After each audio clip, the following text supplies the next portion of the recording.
Coming to you live from downtown Detroit, this is Benzinga's Pre-Market Prep with your host, Joel Elconin. This is a volatile puppy here, isn't it? And Dennis Dick. I'm bidding a penny. I will buy the stock for a penny. With everything you need to start your trading day.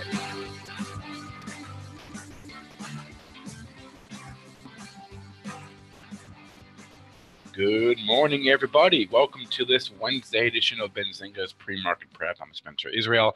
As always, joined by Joel Elconin and Dennis Dick. On the show today, we'll talk a little bit about Bitcoin. We'll recap our highlights from yesterday's great show we had with 7 guests on in a 90-minute span. But we do have some other movers to discuss. Steel stocks are moving this morning off a note from Longbow Research. We have some earnings coming through, FedEx, BlackBerry, Winnebago. We'll take your questions from the chat as always, and our guest today will be LaMonica. He will join us at 8:20, digital correspondent at CNNMoney. Joel, how's it going this morning in the markets? Oh, we're bouncing right back up, Spencer. S&Ps are up 8.5 at 92.50, getting back half of that break we had from 98 down to 82 and change. Keeping an eye on the old-time closing high of 94.50. We have crude in the green by 23 cents at 57.78. Kind of a quiet range yesterday in crude oil, but making its way back up towards 58. Gold continues to rally. What's it? How many days have we been up in gold here? 1, 2, 3. This is the 4th day in a row. Gold has rallied up 450 at 1268.70. And silver, well over 16 at 16.26. That's up a dime. And we have Bitcoin. We have it down a few percent here at 17,838.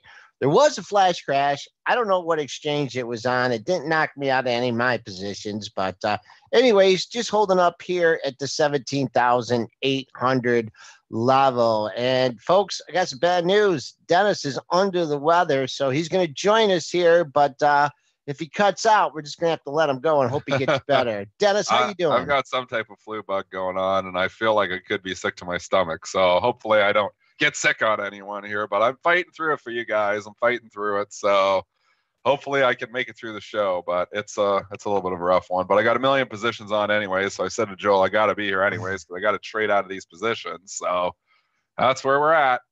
Okay. All right. So let's do some earnings. We missed some stocks yesterday, but let's do the earnings parade here. And we have some good numbers coming out. Where do you want to start? I'm going to guess you want to start with Micron, Dennis. Yeah, let's go to Micron. Holy cow, this stock makes a lot of money. And there are some street highs coming on, some targets coming out here that are astronomical for this stock after this quarter. But Spencer, give us the details here first from the MU report.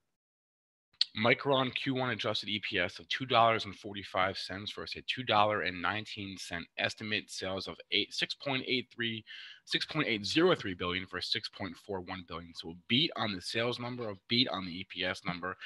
Their Q2 guidance EPS coming in much higher than the estimate.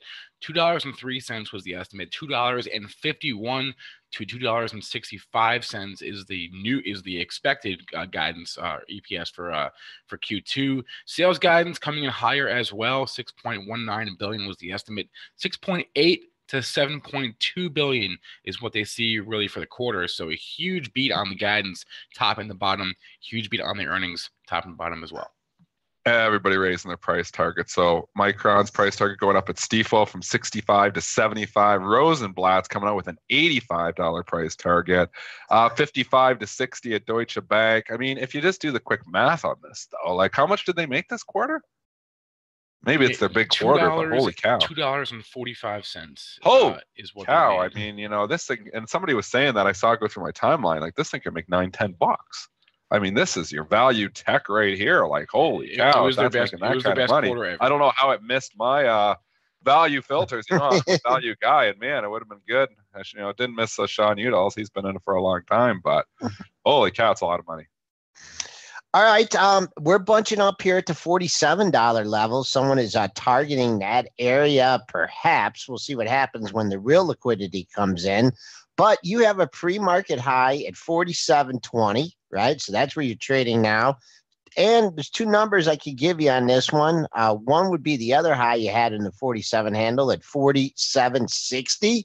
We'll keep an eye on that as a potential target.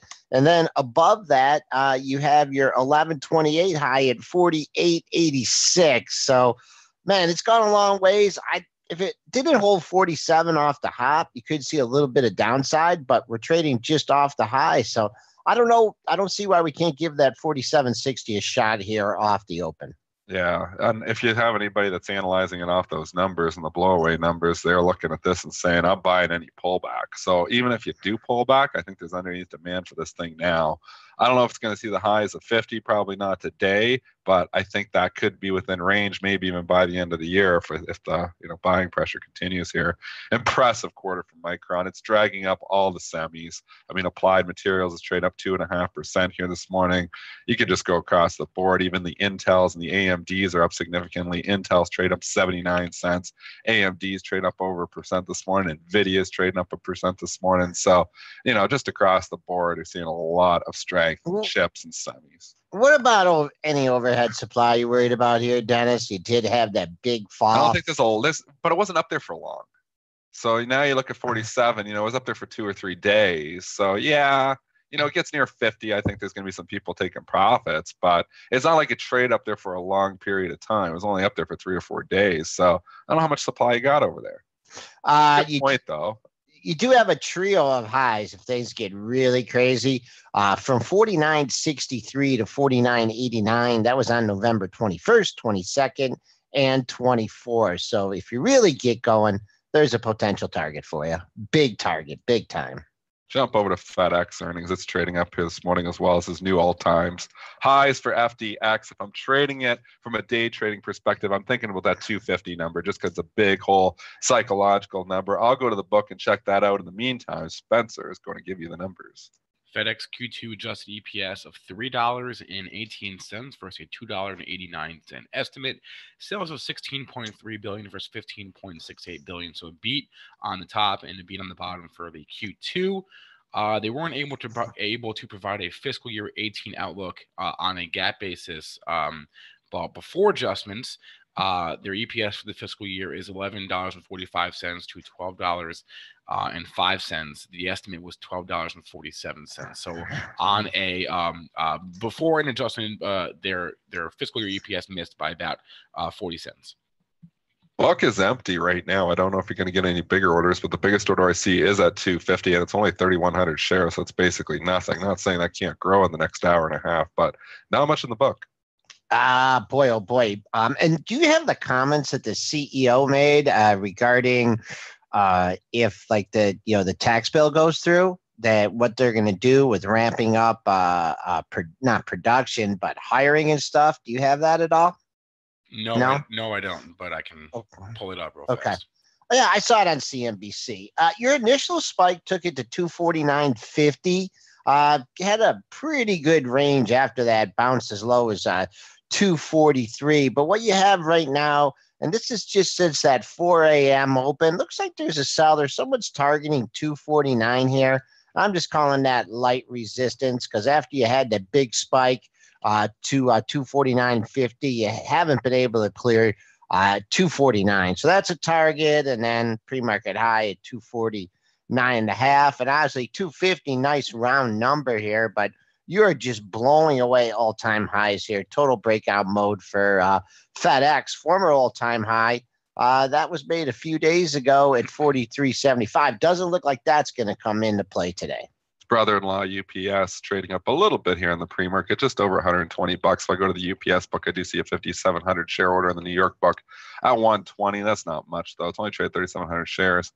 I don't know. You think if FedEx is trading up eventually, it's probably going above 120 as well. But just relatively speaking here, I mean, put these charts on top of each other, the UPS and the FedEx. I mean, there has been some massive outperformance by FedEx because, just even looking here, at the monthlies, if you want to go to there. I mean, FedEx this year started the year around 190. It's now 250, so it's up 50 points. UPS started the year actually right around 115. It's at 119, so UPS is up almost nothing. So if you want a lower beta one, I guess it's UPS. If you think it's going to play a catch-up trade, I guess it's UPS. If you want a bigger dividend, it's 2.76%. I guess it's UPS. But maybe FedEx is just a better company. That's what the market thinks. For sure. Dennis, you just mentioned a pair of highs here at 120, 120.02, 120.13, and we're trading right there right now. Pre-market high in UPS, though, 120.89. Boy, that spread's really moved, huh, Dennis? That's why it's blown out. So yeah. I used to pair trade these two, but they aren't paired up as they used to be. So UPS definitely underperforming as of late. You had Red Hat earnings. They disappointed, but it's on the comeback trail here. You can't keep a good tech stock down, so who knows? They're going to just buy it right back. But give us the numbers, Spencer, and then Joel jump into what happened last night. 73 cents versus a 71 cent estimate. Sales of 748 million versus 739 million. So they beat slightly on the EPS, beat also on the sales for Q3. As far as Q4 guidance, EPS coming in higher, sales coming in higher, fiscal year EPS coming in higher, fiscal year sales coming in higher as well. So higher guidance across the board. And that being said, maybe it was just to run up too much into the report because it wasn't good enough because they did hit it down. How low did they get on Red Hat? I saw 122.10 print there in the initial. It's up about $3, $3-4 from the lows. Yeah. I feel like it wants to go green. It go green? I mean, it's got to get away. I got yesterday's close and Red Hat. $2.77. Okay. All right. So I'm not gonna argue with you. I'm not gonna make any bets today. You're not feeling well. No bets on me today. I'm not in the condition to be making side bets with Joel here today. I'm trying to just make my main bets and keep breathing here. That's a really good objective. My goal is to continue to breathe throughout the show. I feel like I get by a truck. I mean, these are just intermediate numbers. You had the 122 low, and then you had the 126.75 rebound off that. In order to fill the gap from yesterday's trading, you need to get to 127.46. So there's a couple levels. Down $3. I don't think you're going to get green on the session, but keep an eye. You get over 127. Just keep in mind 127.46 is a gap fill. Yesterday's close 128.86. BlackBerry, big pop here for double B. I forgot they changed the ticker symbol in there. I don't look at this that often, the stock. Anyways, it's up huge. It must have beat. Spencer, details on BB earnings. Q3 EPS of 3 cents versus a 0 cent estimate. Huge B. Huge B. Sales of 235 million versus 215 million. So yes, they did beat on some I guess okay estimates. They also reaffirmed their outlook for the fiscal year. So that's good enough, I guess, for the stock because everybody wants to buy anything right now, and the stock really didn't run up that much into the report. So they're giving them a pass here. But I will tell you, historically, BlackBerry has had a lot of pops on earnings, and a lot of times they seem to find sellers after the report. So I'm never chasing BlackBerry when it's trading up on earnings just because I've been burned doing that in the past. Yeah, you got the pre-market high here. Just moments ago, you made a high at 11.86. Now the previous high of the move here is right in this area as well. The previous high of the move made in October was 11.78. So I'll give it, 11.80 to 12. I mean, if you could bust through that $12 level, okay, I'm convinced it's a breakout. You find sellers between 11.80 and $12, a big pop. Right now, it's opening into resistance. We haven't traded in the 12 handle, Dennis, since January of 2015 when you had a 12.63 high. So if you're barreling through 12 and I don't know, I'd get out there maybe at 12.50 before that 12.63 high. Coming back on the downside. Right now, there's some mild, and I call that mild, pre-market support at 11.60. Jump over to another earnings stock, and it's Winnebago. And WGO had actually run up significantly into the report. I mean, in September, this was 35. Now it's 57. They needed to blow it away. I'm not sure they did it because the stock is trading red. Did they report good numbers? Like, it was getting bid up last night. Makes me think the numbers are going to be good, but I just don't think they were good enough. What were the numbers? I never even looked. 57 cents versus 52 cents. Decent. Yeah, sales of 450 versus 387 million dollars. So yeah, decent numbers. Decent Pretty good. numbers. Pretty It's good. the old algorithm, though. When they run up that much into the report, you got to really blow it away. And I don't think that's a blow away. So here it is. It's kind of trading flat here right now. But I think this is one that could actually, give a little bit back here this morning. Good old Winnebago left for dead, right? When 2016, when it was under $20. Pretty nice range. You got a little pop off the initial number up to 59.50, but now you're peeling back. Pre-market low 55.50. Man, I'll have to draw. I'll give a line in the sand here at 55 even. 54.95 was your 3-day low, but this one's kind of loosey-goosey here. More importantly, you're a dime away from the close of 57.40, so that would be your determiner. 57.95 is the high of the move, and that's an all-time closing high from Winnebago. Gee, that's crazy when you think about an all-time closing high for Winnebago. It's something, and you think, I don't even see very many of those things on the road anymore, but I guess they got popular again, maybe with cheaper gas prices, cheaper at least than we had 5 years ago. General Mills, GIS, reported earnings here too. It's trading up in the pre-market, but it's kind of hanging out. What are the numbers from General Mills? 82 cents was the EPS, which was the estimate. Sales of 4.2 versus 4.09 billion dollars. So it was a slight beat on the sales number. They see their fiscal year 18 sales as flat to down 1%, which was up from the previous range by 1%. For some context there, but not good, but not great quarter. What are your thoughts on this one, Joel? It's a food stock, right? It ain't gonna move much. Yeah, it's not going to move much. I mean, it got hit. I mean, when all of them got crazy over $70, it came back in here, trading up 47 cents here. Let's just keep an eye. It's important to take out 58.38. That was the high that you made yesterday. And if you're looking at this a little bit longer term here, and you really think it's turned the corner in that move from 73 to 50, 23-point move. So what do you call that? 11 and a half, 61.50. If over the next few days, that would be a 50% retracement of the move. I don't think that's got the gas in there. And you know what the deal is? You know what the problem here is too? And Spinner making a good point. REITs got killed yesterday. You actually saw the utility stocks. The TLT was significantly down. Utility stocks got annihilated the last 2 days. This market doesn't want yield right now. It wants growth. It's right back into full risk mode, risk on, risk off.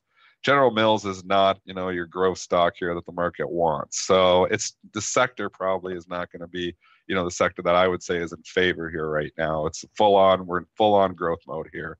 Look at that move in the XLU the last 2 days, 55 to 53. Southern Crush was 52 3 days ago. It's under $50 all of a sudden. I mean, some of the utilities have had their own problems with the fires and stuff, but that being said, the utility stocks are completely out of favor. So food stocks are kind of classified the same thing. They're more defensive. They're more about yield. They're more when the market is a little bit risk off. That's the kind of stocks they're buying.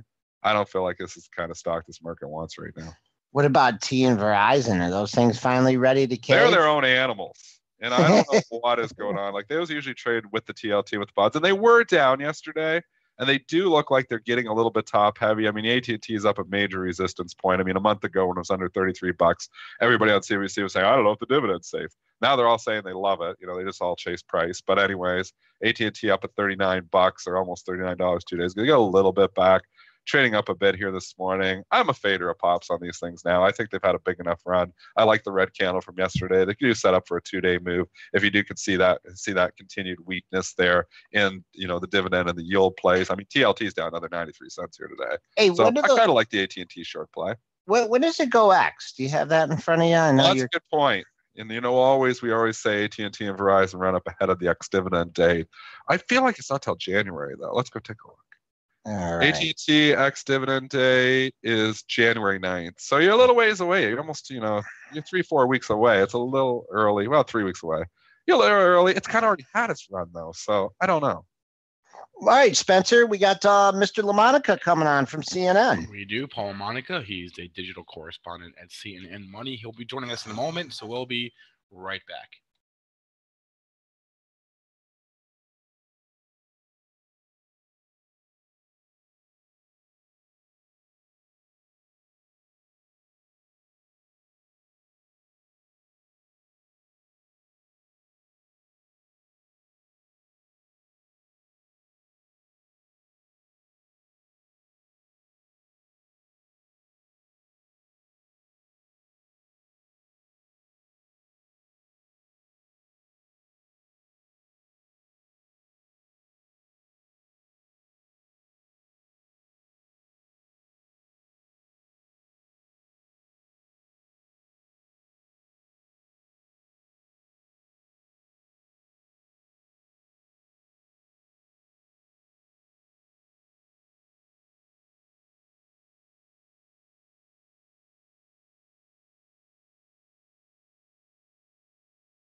Welcome back, everyone. This is Ben Zingo's Pre-Market Prep. I'm Spencer Israel. I'm here with Joel Elconin and Dennis Dick, and we're on with Paul LaMonica, digital correspondent at CNNMoney and Twitter aficionado. Paul, how's it going today? I'm good, thanks. Thanks for having me. Appreciate it. Thanks for coming on. So, Paul, it looks like this tax plan is going through this morning in all likelihood. What do you make of how that will impact the markets? Yeah, it looks like futures are higher. I think investors maybe yesterday were waiting for the finality of it all because we had the House voting in favor, but we didn't get the Senate vote before the market closed. So that's why stocks kind of meandered a bit. But now it's pretty clear that this is going to become law. It's going to at some point get signed by President Trump, potentially later today or maybe tomorrow at the latest. And I think investors are happy that it's finally being factored in. I mean, there's a debate about whether or not this tax bill really will be good for average consumers, but I think it's pretty undeniable that it's going to be positive for many businesses, and that should be positive for investors as well. All right, let's get to some earnings stocks here, and you're going to have a story out soon on BlackBerry, showing a nice gain here in the pre-market.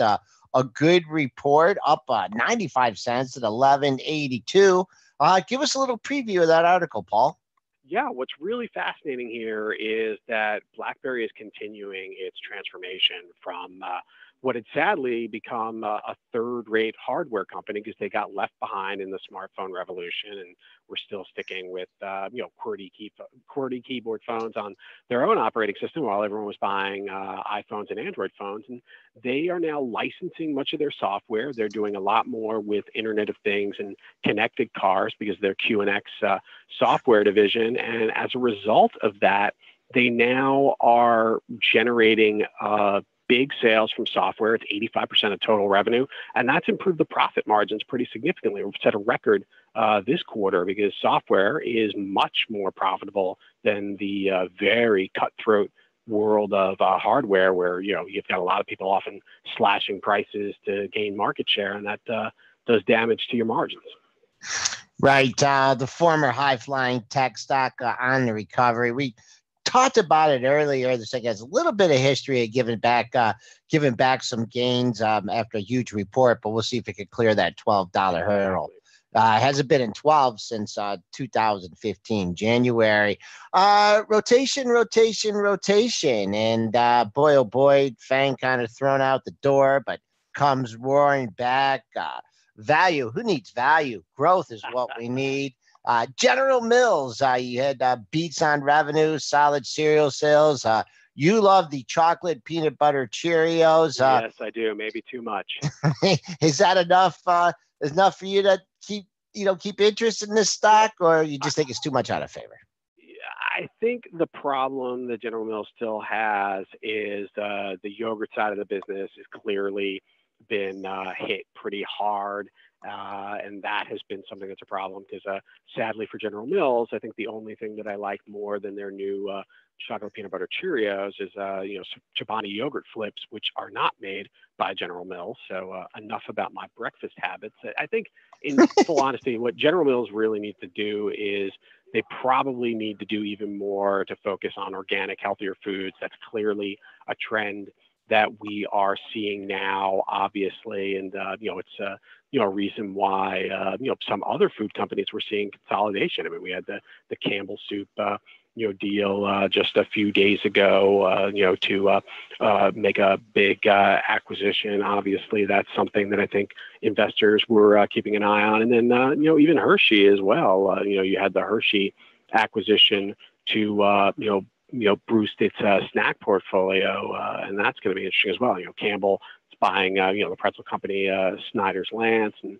Hershey's making a deal to buy the organic popcorn maker, better Amplify Snack Brands that makes some smart popcorn that had been a boost for their sales. Paul, I know it's early. It's only 8:26 in the morning, but do you have a beat yet on what will be your stupid stock move of the day? That is a good question. It's probably too soon based on pre-market action. I mean, I will say that I have been paying particularly close attention in the past couple of days to almost anything crypto or Bitcoin related, and the gains in said stocks have often been stupid stock moves of the day. So it wouldn't shock me if it winds up being something in that area, but usually around late morning, midday is when I make my decision on that. So you went there with the Bitcoin and the Bitcoin stocks. So I got to find out, did you put all the little buzzes, college funds in Bitcoin at 1,000, and now you don't have to worry about them going to college anymore? Yeah, we are going to retire. This is actually the last time that I am going to be doing this phone call with you, because the family is moving to South America to enjoy our Bitcoin gains. No money in Bitcoin. Obviously, my personal 401k is very diversified and has no crypto investments, and ditto for the boys' 529 plans. And I think it'll stay that way. I think it is fair to say that there are some companies that are a little bit more well known than these small cap, micro caps that have been benefiting. And I think when you see what Overstock has done to transform itself into a crypto play from a closeout online retailer that wasn't doing all that great, I think that's pretty admirable. I think you have to keep an eye on Square and what they're doing to embrace Bitcoin, having buying and selling of that in the Cash App. But I think people just need to be selective in the same way that tech stocks, almost all of them imploded in the late 90s, but the good tech companies, the ones that had real business plans, revenue and profits and an ability to grow them, they all came roaring back. If you decided, Amazon is done because the dot-coms blew up in 99, look at what you missed. Not sure we have an analogous situation yet in crypto to say that Square Overstock could be the Amazon of cryptocurrencies, but I think it is fair to say that you can't ignore this market entirely, but you just have to be extremely careful. Paul, we haven't gotten a chance yet to comment on Longfin, LFIN. Did you see that on Monday? And do you have any thoughts? Because that was maybe the craziest move that I've seen in quite a while, and really a tremendous interview with the CEO on CNBC. Did you catch that move at all? I did catch the move, and I think that clearly is an example of where investors have to be extremely careful. I thought, in fairness to the CEO, that he did a good job of talking on CNN about why investors still need to be a little careful, even with his own stock. But I think right now investors are just closing their eyes and ears, and anything that's got blockchain associated with it is going to be potentially a big winner. That's why I joked on Twitter a couple of days ago that if Trump blocks the AT&T deal, we could just change our name to CNNMoney blockchain, and Time Warner stock will go up 200%. We've been joking. I'm kidding. If Jeff, I know. With General Electric needs to go to General Blockchain. General Blockchain would make GE definitely the best stock in the Dow. They would no longer have to lay off any people and cut any assets. Poor GE. Who needs light bulbs, right? When you get the blockchain. I just want to jet engines if you got blockchain. Seriously. The irony is you do need light bulbs for blockchain, because that's going to be a growing trend next year. People watching about all the power consumption that is involved in mining. I think that's going to be something that people do need to keep an eye on. I share a quick story. I was talking with a buddy of mine that I had talked to in a while. He was mining Bitcoins like 5-6 years ago, and he was running 2 major generators. And his in order to do that in his house, he said they were as loud as hell. And I'm like, man, I'm glad I hope you held on to those. And he goes, I had to sell some to pay my electric bill because it was so high. But I just want to touch real quick. Retail sector has been coming roaring back. What did you get the little buzzes for Christmas? I hope they're not listening. We'll give it away. But any retail favorites out there after this big rally? They are not listening. I would think they should be in school. I think it is safe to say that if, in the same way that if you're going to buy General Mills because I like chocolate peanut butter Cheerios, you should probably buy Amazon and Disney because let's just say there are a lot of Star Wars toys that Santa Jeff Bezos has purchased for them. Did you see the movie Santa yet? Bob Iger. I did see the movie. I liked it a lot. I saw it on Saturday with my wife and older son. All right, Paul. Thanks a lot, Paul LaMonica, digital correspondent. You're great, man. Thanks so much. Have a great holiday, and look forward to doing this again sometime in 2018.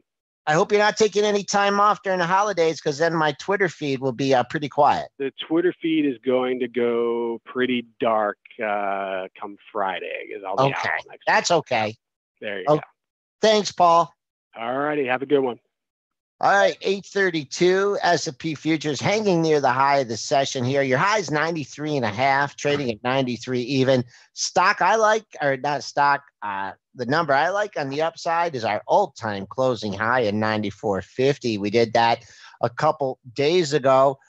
Dennis, good interview with Paul, man. He's always fun to talk to. Dennis, you still with us? Great. Okay, he's still with us. I wasn't sure. I'm here. Okay. I'm here. I was listening. It was a good interview. It's always good with Paul.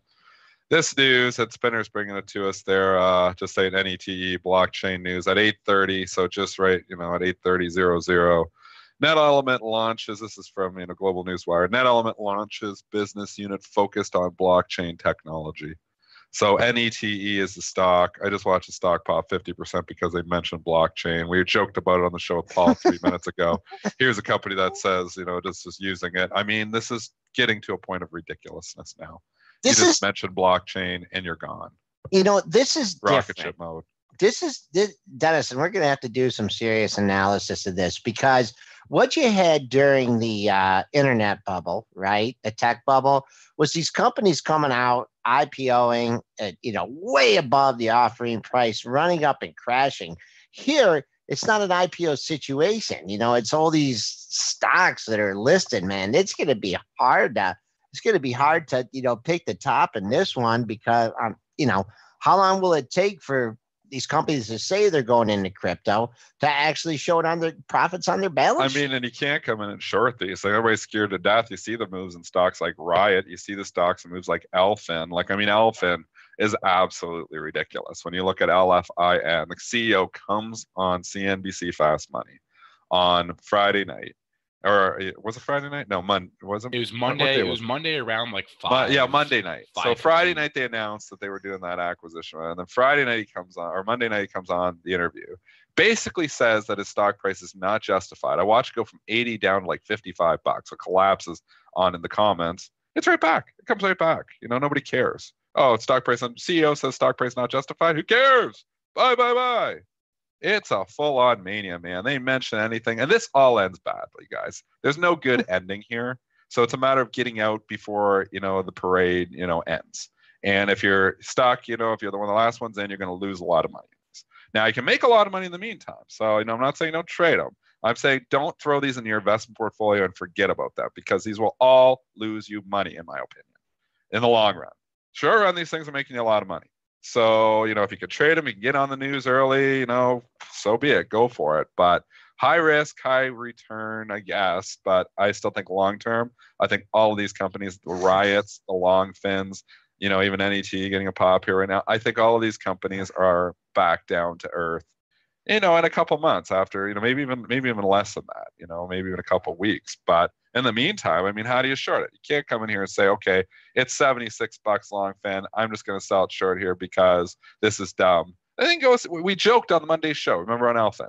On Monday's show was $37. And I was like, how do you short it? This thing could go to 100. That was like a joke. It went to 142. It didn't go to 100. It went to 142. It went from 39 to 142 in one day. These are thin floats. The things, the buzz comes in, the volume comes in, these things just go in a rocket ship mode. That Alphin on Monday went from $40 in 2 hours to $140. It's insane, man. I guess you're on the right side. Some people are making a lot of money on these things. But don't kid yourself. When the dust settles here, a lot of people are going to lose a lot of money on these things. I don't know who it was in the chat yesterday afternoon was, asking me about, relating these stocks to trading in the tech bubble. And, I don't, Dennis, how many guys in that Bright office blew their accounts up, reloaded, blew them up again, shorting these stocks. Remember the so moves hard. at Yeah, AOL. And and they were right. All those guys were right, but the timing was off. So you could be dead right and say, yeah, this company Alphin is, going to go back to $5. You might be right. At 2 years, I think it is $5 again. But who knows what it does in the meantime? It could go to another 150, 200, $500. It's so hard to come in here. You can't. Like, I don't think you can come in here and just short unless you've found, you've got to keep really tight stops as much as you can. The slippage is going to be incredible. I mean, Alpha in the pre-market here is trading with $1.50 spread. So if you put on any type of size, like let's say you want to do 1,000 shares of that or something, it's going to be a lot of slippage, probably 2 points of slippage.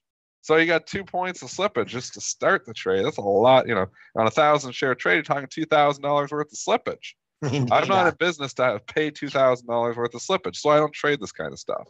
Now, say I'm boring, and I'm not getting rich fast, but I like, just slowly building wealth, and that's why I don't trade this kind of stuff. It's a completely different animal. I mean, this stuff feels a little bit like the casino, Yeah, throw 2,000 on red, you can make 2,000 in a hurry, but you can come up black on you and you lose the $2,000. I don't like that.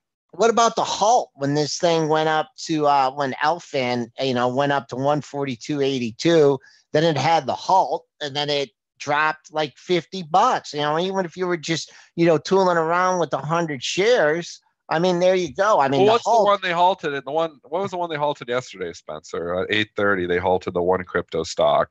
What was that? And it still halted. It's gonna be halted till mid-January. That was the crypto company, right? What was the ticker? Anyway, Chad, help us out. What's a crypto company? CWWC or something like that. Okay, so you may have the letters. CRCW. Yeah, thank you, Chad. CRCW. I can't even get a quote on it, obviously, right now. Yeah, still. So it closed at 5. So okay, bring up this chart. And it's just a a lesson, and for newer traders, this is what everybody gets attracted to. I mean, if you're not into the stock market, I have a lot of friends that know I'm in the stock market, so I get questions all the time. 9 out of 10 people right now are asking me about a Bitcoin or a Bitcoin play. 9 out of 10. It's as high of ratio as I've ever seen. Usually I get, 3, 4, or 5 questions. You go on, you meet a friend, or what do you think of this? I already know before they open their mouth, they're going to ask me about Bitcoin. Whenever you hear everybody talking about it, you are much closer to a top than you are to a bottom. And, you can say, oh, well, we've been talking Bitcoin on the show for a while. But the mass, your guy at the gym, when you go in there, he has been talking about it. This is relatively in the last few weeks that every single person's talking about it. Your taxi cab driver, your waiter's talking about it. Everybody's talking about it there. From history, teaches us a lot of lessons. And I honestly think Bitcoin topped out. I think we already saw the top of Bitcoin. It was last week when we got that 19.5. Where are we now on Bitcoin? That's my opinion. It's all just my opinion, so don't hold me to it. But where's Bitcoin right now? We never got over, I know on some exchanges or whatever, it said 20,000, but where are we on the price of Bitcoin? Joel, did we lose you? I think we may have 17,800. It was the old. So still and overnight we had some crash on one, exchange or whatever. I don't know. And now they're talking this Bitcoin Cash and Litecoin. They're moving on to other ones. Who knows? I mean, this is, and some people say it's going to be worth 100,000, going to be worth $1 million. The only way Bitcoin goes to $1 million is if you really believe that the US dollar is being replaced and the Canadian dollar is being replaced and all your currencies are being replaced by Bitcoin. If you're a real believer in that, it's possible, I guess. I'm not a believer that Bitcoin is replacing all traditional currencies. Why? Because who's backing Bitcoin? You could say, oh, well, who's backing the US dollar? It's fiat currency, nobody's backing that anymore either. The US government, the taxing power of the US government is backing the US dollar. Who's backing Bitcoin? Nobody. There's nothing behind that. It's digits on a computer screen. The reason it has value right now is because everybody thinks it's going higher, and everybody it's just, and maybe it is going to replace. And maybe I'm going to regret this, not buying any Bitcoin. And maybe all of my money that I've made throughout the years is going to be worthless because the US dollar is going to be worthless. And if you don't own Bitcoins in the future in 20 years, then you're done. You're just gonna you're not gonna be able to feed your family. You're not gonna be able to do anything. Maybe that's what's gonna happen. But you know what? I'm gonna take my chances, and that's why I'm not in Bitcoin here, because I think it's a bubble, in my opinion. I know a lot of people are gonna say, oh, it's not, but I think it is. I think it's all, everything. And a lot of people are saying that still. Do I think this? Do I know this is the top? No, I think it could have topped out. But I've thought it could have topped out before too. So I have no idea where the top is. Just like Peter Schiff, he was saying a lot of good stuff on the show yesterday. Who knows where the top on these things are? But first of all, they're very difficult to short. So, it's stuff can get inflated for a while. I think it's very manipulated because it's a lot of, it's all over the place. The regulation, as Joe Saluzzi was saying yesterday on the show, is very limited. And I have everybody coming in and, every little company that can't seem to, figure it out on their own. Well, we'll just mention blockchain. Paul LaMonica makes for a joke. We've been making for a joke too. I tell you the truth. If General Electric came out today and said that we are looking into blockchain technology, it would boost the shares tremendously. Like it would go from 20, the stodgy old $17 stock would be $19 to $20 in a heartbeat. It's crazy. And there's going to be more companies that do this. But all of this is just, in a lot of ways, a lot of these little companies, I think it's BS. I really do. The Longfin, this guy's buying some, Bitcoin technology, he owns 95% of the other company. Something they were saying. He bought his own company. That's what it was. I guess it's just, the hype, and they're all trying to take advantage of it. Like a lot of people should end up going to jail for this. If you're coming in, you're doing scams, intentionally trying to get your stock price higher and then selling it. And he said he didn't sell any, but his friends and family sell it. I want to know all of that too. So in any regard here, this is, just one of the hottest things I've ever seen in my 20-year trading career. So, to call the top is nearly impossible, but I'm not going to jump in here because I did go through the internet bubble. I did watch these internet stocks IPO at $10 and open at 200, like we had somebody on the show saying the other day. That happened. So I've seen crazy bubbles here too, just not so concentrated. And it's all this crypto stuff, and it's unregulated markets. It's getting manipulated. The stock market gets manipulated, and it's regulated. They have people all the time, going to jail for layering and different spoofing, different games being played around. So I can guarantee you, there is a lot of manipulation going on in Bitcoin. Guarantee you, if there's manipulation in the regulated stock market, there's manipulated in the unregulated. And some people are saying it's regulated. It's not regulated like the markets. The SEC isn't breathing down and they might eventually. Regulation is coming to this. But it's not there yet. And Joe Saluzzi's right. And there's a lot of, potential manipulation. And who's to say this price hasn't just been manipulated higher for the gain of the 100 accounts or whatever that own 55% of it? The futures. I ran for you. Yeah, I was going to say, Dennis, you're under the weather, but you're not. It doesn't take away from your rants here. I'm just looking at the volume of the Merck futures here. January contract. First day it traded 1,000 contracts, dipped to 559, then it dipped to 339. That was yesterday, or actually so far today, 339 traded. Only an open interest of 243. So if there was like that pent up institutional demand, it's not coming into the Merck futures yet. And tomorrow, we're going to have a guy on from the CME, the head of their equity products division that help market that product and bring it. Tim McCourt's going to be a guest on the show tomorrow, so should be fun to talk to him as well. Dennis, we're getting in the chat here. They're talking about some ratings here. We got about 15 minutes left in the show. We got to go back to the NT. So I started the rant. NT was $7, $10.70 now. This shows you how crazy this is. It's probably going to $20-$30. I mean, it can do that. We watched Alphen do it. This stuff's just nuts. That's nuts. Like this is you're watching history unfold here. I've never seen something come out and they can just mention something. Like you made a good point. Back in the day, companies would IPO and they'd open way high and then trickle out and fizz out. I mean, in this case, you have companies that actually have business models already put in place.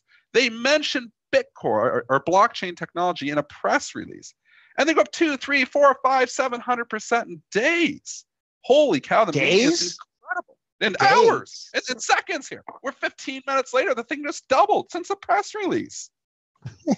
It's unbelievable. It's really cool to watch. And props to guys like Ace who've been talking about Bitcoin. Like I know Ace is kind of not happy that I was arguing that maybe against Bitcoin because he's still on side that he's a believer here, and maybe it's a case. Ace, you've been all over. You've been right. I've been wrong. I've been complaining about not that I've been saying to short Bitcoin, but I haven't been in. So, props to people like Ace who have been in Bitcoin from $2,000. He was talking about on the show at $2,000. It's 20,000.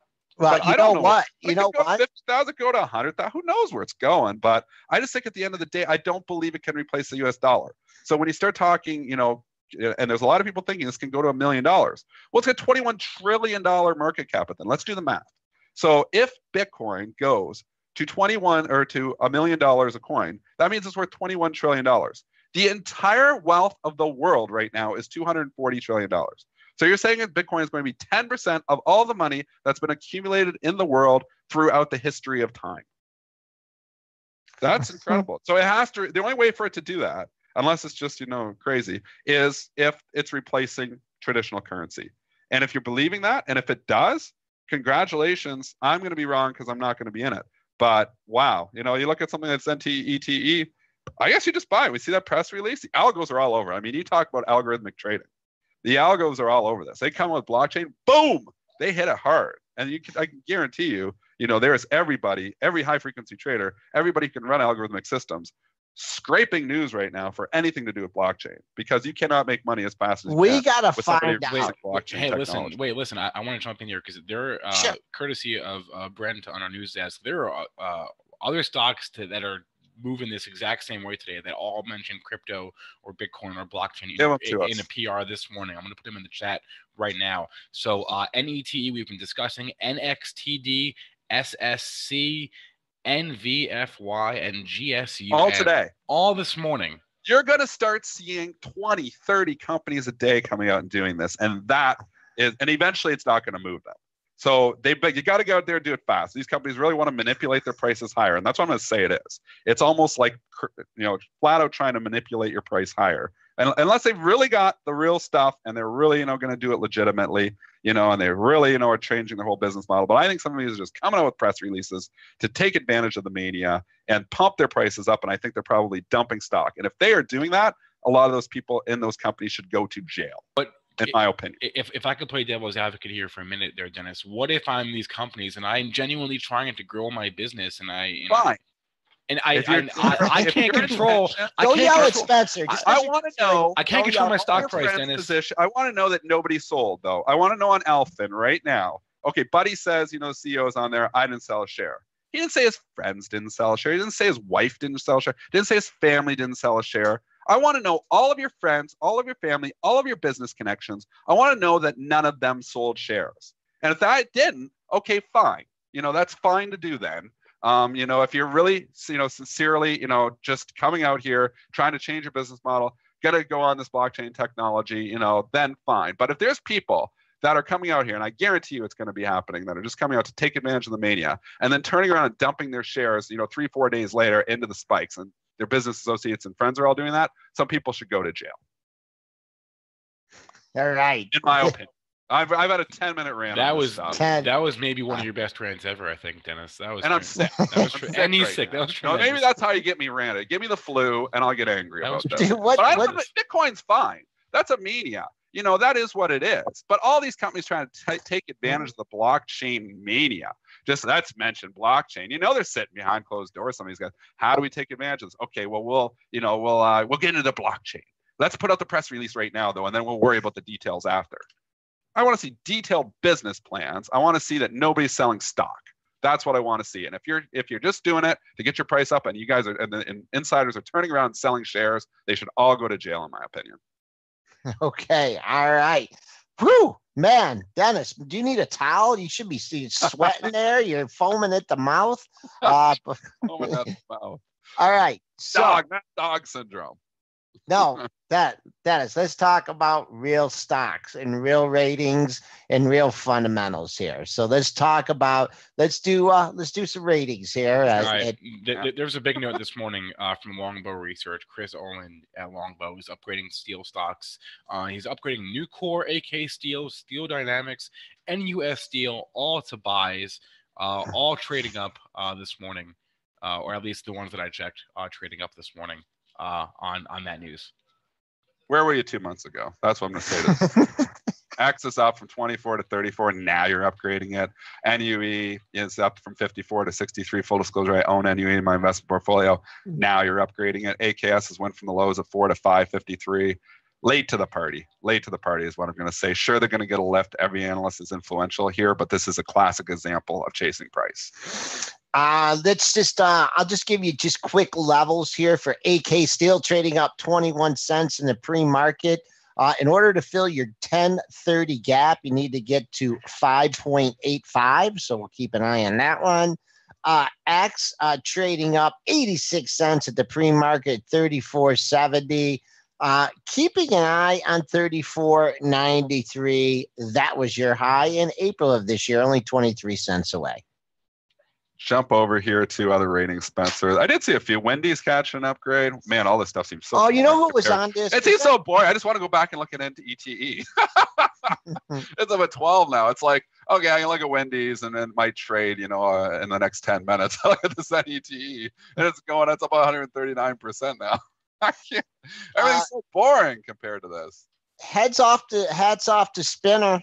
I think it was Spinner. He was talking all day yesterday about Wendy's and the move in Wendy's. These food stocks are hot. It got kicked off with the Panera. That stock had a great day yesterday, 15.79 to 16.40, trading up in the pre-market here. We got a pre-market high just under $17. Not a lot of volume trading. Have to go longer term on this one, folks. And where were we at? 1666. That was your high back on. Oh, we're already above that. I got to go farther back than that. Let me go to the monthlies here on Wendy's. Where's the beef? You had a double top, or no, 1759 if you want to target. That was your June of 2007 high in Wendy's. Any other upgrades, downgrades, Spencer, that are jumping out at you? I know there's a lot of little companies there, but is there anything that you really see like, whoa, off the charts? Buckingham upgrading UAL to a buy. That was the only really other notable upgrade that I saw this morning. Alcoa catching an upgrade from Credit Suisse. As far as upgrades go, that was it. Downgrades, not a ton to speak of. Morgan Stanley downgrading some healthcare stocks. Aetna, HCA, and THC all caught a downgrade this morning. And then Credit Suisse downgraded Gilead. Those were the biggest ones that I saw. Gilead, that is just not catching. The one sector, and you can always look at sectors and say, what's underperforming. We know some of the REITs, some utility stocks. Taya Biotech's been underperforming here for a while too. Obviously started with Celgene, that stock going from 140 down to under $100, but it just can't seem to get life. The big guns anyways, the Biogens, it's come back a little bit from the lows. Celgene's come a little back from the lows, but Gilead really hasn't bounced much either. The multiples are still cheap there, but they're still consolidating. Even though, they bought Kite, they're still concerned with growth with stock like GILD. That one you scalped out pretty good of, Dennis. Yeah, but I went into Allergan. I flipped it out, so I still lost probably more. I should stay with Gilead when I flipped it over to Allergan. Allergan's got some problems, though. All right, let's just take a real quick look at the Gilead chart. Dennis, you took some heat on that one. It came all the way back. You got out. Trading down 70 cents here. Your pre-market was actually lowered 73.11. Maybe I'll get interested in this thing in the lower 72 handle. 1, 2, 3, 4 lows, 5 lows, 6 lows in a row. Cost 72.50. It gets there. There's a little bit of interest. You did find support in that area back in earlier in the month. Just want to make one more point. I can't sure. Get away from all this stuff, but Ace making a good point, and he's saying proper position sizing. Ace trades this kind of stuff, and he's pretty good at trading this kind of stuff. So giving Ace a lot of props here this morning. It's not my style to trade this kind of stuff. I'm more of a boring, I like you more predictable. I do a lot of statistical arbitrage. There's no way to do any type of stat arb on this kind of stuff. So it's just not my style. But I'll say you can trade anything. I've always said this on the show. You can trade anything. Just have an out. And that's the point I'm trying to make. I'm not saying stay away from this stuff. If you like this stuff, just be aware that it's high risk, high return. Proper position sizing is an excellent, thing to do on these. You don't want to take all your money. Like people, the problem is with Bitcoin. You read these Wall Street Journal articles and people taking money out of their mortgage to buy Bitcoin. That is suicidal. I mean, that is just stuff you don't do. Use speculative capital on all of this stuff and you'll be okay. If you can, come in here, and afford to, afford to lose, you just be aware that these things can fall 50%. They can get halted and fall like 80%. So just be aware of that sometimes it's hard to control the risk. So as long as you have proper position sizing, you can play the speculative stuff, but play it with speculative capital, not your money that you need for your grocery bill. All right, or your electrical bill if you're mining Bitcoins. Dennis, I wanted to talk to, I'm still kicking myself on this Twitter, okay, because this oh man, I got it in a couple of portfolios, but you know how I like to get, wild on the weeklies and the monthlies and stuff. I just didn't time this one right here. Trading up again, Spencer, we did get an upgrade, a high price target raise, right? On Twitter? Somebody came out today. Yeah, I did see something on Twitter. We had, what do we have this morning? Was it yesterday? There was an upgrade yesterday from JP Morgan. That was on Monday, I think. But there was a price target raise today. It was Argus. They raised the price target from 25 to 30, which is a street high. Do you want to know something interesting here? Back in October, when there was all those rumors going on about the takeout and stuff, it got to 25 and a quarter. And then that's when it went and crashed back down again. Now you're back up near this area, but you're holding strong here. You're not giving it back. So I don't know. I'm waiting for a pullback in this thing to reload, and you're just not getting it. I had a great conversation with Sean about this yesterday, and what they've done to turn things around. So maybe we'll sneak him on for a 5-minute segment before the end of the year just to get his thoughts on it. Dennis, what about that spread that I mentioned to you yesterday? I know you like to trade relationships and stuff, and I was talking to you about maybe a Square Twitter spread. That thing just has had a big range. Play. Yeah, what do you think? I think it could go inverse here. Well, I tell you, and I played this for a while, and it was working for a while. When Square was going up like crazy, Twitter was getting dragged up with it. And I had said it a few times on the show. It seemed like every day Square would be up $2 and Twitter would open flat and run up too. Now they've kind of went their separate ways. So, one thing about, and this is, not a pure relationship, whatever. There's very little relationship here long term. Just because the CEO owns both companies doesn't mean there's a relationship. But sometimes things can trade together. And it's quick if you can identify those times when things are trading together, you can make some money. I think this is completely separate now. Like Square is doing its own thing, and the Square chart we said yesterday, I'll say it again today, is somewhat concerning here. You've had a pop back in most of the stocks that got killed in the little tech wreck that we had at the end of November. Square has not been able to rally, and that is concerning for a number of reasons because, you look at Micron, it's almost all the way back, and not that these are the same, but they all were trading together. Square is decoupled from everything now. And Square, I think, just got way overdone when it went from 35 to 50. And part of that was, we're going to accept blockchain. And they really ran it up then. That was a little mini bubble and it burst. I like Square still for a company, but I've tried to do the valuation, and I think, okay, yeah, I'd put this in my investment portfolio, but I would put in my investment portfolio from a valuation perspective down at like $20. So I'm not coming in here at 37. So it's stuck right now.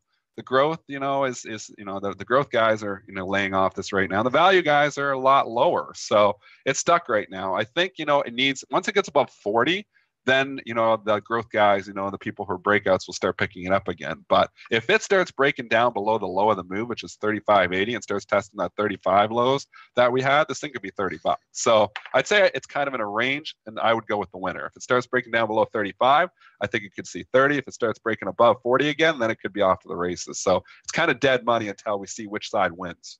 All right, Des, I'm going to mention one more thing about Bitcoin here, but please don't get all worked up again. You're not feeling well. It's making me feel better. I'm getting the blood flowing. I don't know when Jeff Goldman first mentioned Bitcoin on our show, but I just texted him and I said, when did you start talking about it? And I really thought it was like around the $200, $300 level. And I went to his something he retweeted. Don't care about Bitcoin. This will change your mind. And that was in March of 2015. So, ago. What was the price of Bitcoin 2 years ago? Jeff's been all over this. That's why we keep having Jeff back on the show. He was, all over this. It was at 250. $250. Yep. And he's got stops protecting himself all the way on the way down. So. What you got to do is Yeah, if you're in okay. this thing, don't let the profits go away. Get out once the trend is broken. I think it's trying, right now to test, obviously. It's going to hold, great. But it seems like a lot of this money's moving into the Ethereum, the Litecoin. The problem is you've got, money moving around in these things now. They're looking at other opportunities, and that's kind of, getting forgotten a little bit. Like even when they're talking Bitcoin, sure, it's still getting 9 out of 10 tweets. But I see a lot of these Bitcoin Cash tweets. I see a lot of the Litecoin. I see a lot of Ethereum tweets here now. So the money's getting spread out a little bit now. So that's a little bit concerning for Bitcoin. Get back up above 20,000, it would be in breakout mode again. So that's where, if you're trading it just from a technical basis, I would say if it breaks out over 20,000, then, you start thinking it could go into rocket ship mode again. But if you can't get up over 20, that's where I think I'd be ringing the register. All right, Spencer, we're keeping you overtime here. Let's wrap things up and preview Thursday show. Well, you mentioned we're going to have Tim McCourt from the CME on tomorrow. He's going to be joined by Mark Chaikin. So a full slate of 2 guests on tomorrow's show. But if you want to catch any part of today's show, you can do so on our podcast, iTunes, SoundCloud, and Stitcher, or youtube.com/BenzingaTV. Thanks to everyone who joined us today in either of our chats on YouTube and premarket.benzinga.com. Thanks to our guest, Paul LaMonica. Hope you guys have a good rest of your day. We'll see you guys tomorrow.